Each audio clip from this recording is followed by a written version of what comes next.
70 લાખ અત્યાર સુધી કોઈને દીધા નથી। 10 વીઘાનું ખેતર હોય કે 7 વીઘાનું ખેતર હોય, એમાં 2 પોલ આવે એટલે ખેતરનો ભાવ તો ઘટી ગયો ને અમારે। અત્યારે મોરબી જિલ્લાના 100 કરતાં પણ વધુ ગામમાં બેનરો લાગી ગયા છે। બેમાસી કમિટીમાં ખેડૂતોને ભોરવીને એક થઈને હકની લડાઈ નીકળાતા ત્યારે મારા બાપ દાદાએ ગદ્દારી કરી હતી અને આંદોલન તૂટ્યું હતું। એટલે એવું ન થાય એ હાથ વાર વિચારજો। ગામના જે એક બે ખેડૂતો છે એને પહેલા આપણે આપણા ગામના સાથે મળીને શાંતિથી અને એને કાયદાકીય રીતે સમજાવવાના છે અને ન સમજે બરોબર એનો કકો પકડી રાખે। અમુક કહેવાય સરકાર હોય એના અનુયાયી હોય એટલે ન માને તો એવા ગદ્દારને આપણે કહેવા માંગી છીએ સરકાર તો આજે ને કાઈ જશે પણ તારી ભવિષ્યની પેઢી આવવાની છે તને વારી વખતે નડશે। ગામના લોકોય કહેશે ને સમાજે કહેશે કે જ્યારે આવું આંદોલન ઊભું થયું હતું એમાં ગદ્દારી તે કરી હતી। દેણા, જીકિયારી, ગોકુળિયા, ચરાડવા, સુરોદર, પ્રતાપગઢ, સુસવાવ, સિરોઈ એ બધા જે કંઈ વીજ લાઈનથી પ્રભાવિત ખેડૂતો હતા એ ખેડૂતોની બધાની એક વેદનાથી એક મિટિંગ ભેગી કરી ખેડૂતો 70 લાખ અત્યાર સુધી કોઈને દીધા નથી અને કોઈને અત્યારે તમે આટલા માણસ પૂછ્યું કોને કાંઈ મળ્યું। અને બીજું કે અમારે 70 લાખમાં તો કેને પોહાય? આજે 10 વીઘાનું ખેતર હોય કે 7 વીઘાનું ખેતર હોય, એમાં 2 પોલ આવે એટલે ખેતરનો ભાવ તો ઘટી ગયો ને અમારે।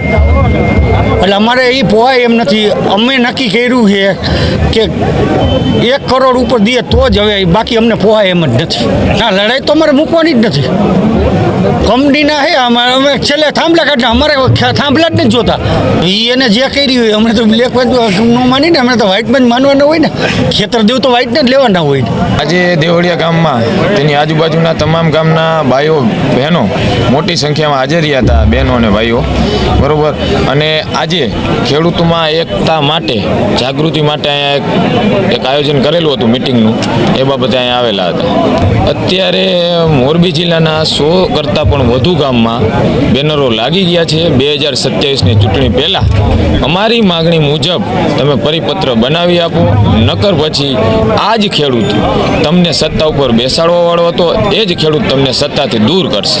એ 70 લાખની વાત કરી તો એ કદાચ એકાદ નામ જો ખેડૂત હોય અને એ પણ કોઈ ખેડૂતોને માન્ય નથી ગુજરાતના। એનું કારણ એક છે, જે વળતર આવે છે ને, જે વળતર હોય 70 લાખ એ ભૂલી જાવ આંકડો।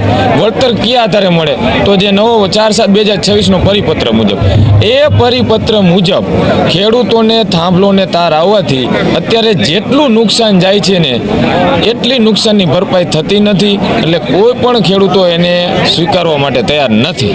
વીજ પોલ માટેના સભા યોજાઈ, એની અંદર જેતપર સાવણીવાળા બધા આંદોલનકારીઓ આજુબાજુના ગામડાના માનો કે આંદેણા, જીકિયારી, ગોકુળિયા, ચરાડવા, સુરોદર, પ્રતાપગઢ, સુસવાવ, સિરોઈ એ બધા જે કંઈ વીજ લાઈનથી પ્રભાવિત ખેડૂતો હતા એ ખેડૂતોની બધાની એક વેદનાથી એક મિટિંગ ભેગી કરી ખેડૂતો ભેગા થઈ અને જે એમઆરસી બાબતે ખોટા ગેરમાર્ગે દોરી 1-2 ખેડૂતોને ફોર્સ લાવી અને જે આ વહીવટને મીડિયા બહાર પાડે છે, તો આપણે ખેડૂતો બધા ભેગા થઈને એકવાર નક્કી કરી કે એમઆરસીની કોઈ પણ આવી ખોટી લોભામણી જાહેરાતમાં આવી અને કોઈ ખેડૂતો ઓલું ન કરે એના માટે થઈ અને અમે આજે જેતપર ગુજરાત છાવણીનાથી સભ્યોને દરેક આંદોલનકારીઓને બોલાયા અને એના માટે ખાસ અમે સભાનું આયોજન કરેલું હતું જૂના દેવળિયા ગામે।